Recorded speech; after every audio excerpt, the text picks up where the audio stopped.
今日咧就去到尖沙咀一間餐廳喺度食晚飯。呢間西餐廳咧環境啦、柔和嘅燈光，充滿住氣氛啊，仲有好多歐陸嘅色彩添，好浪漫啊！仲有開放式嘅廚房，而且咧位置啊都好寬敞舒適嘅。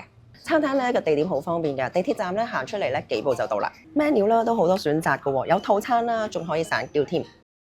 海鮮意大利飯配蒜子墨魚汁，睇到咧已經好吸引，聞落去咧仲香噴噴嘅海鮮味道添。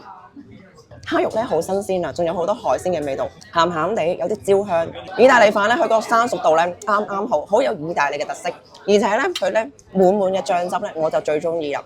香煎黑鱈魚配鹹蛋紅花忌廉汁，魚油味咧好重，而且咧有少少鹹鹹地。嗰皮咧煎得好脆，外脆內軟。呢一個黑鱈魚咧不同凡響，側邊嗰啲咧係麵粉粒嚟嘅，咁咧外邊咧係炸到鬆脆啦，索埋啲汁食咧簡直咧就係無敵啊！今餐飯咧我非常之滿意啊，食物咧都好有水準同埋好有質素，環境啦氣氛啦都非常之好，價錢咧又適中，無論情侶約會啊定係朋友聚會啦都啱晒。記得 like 同 follow我，下次見。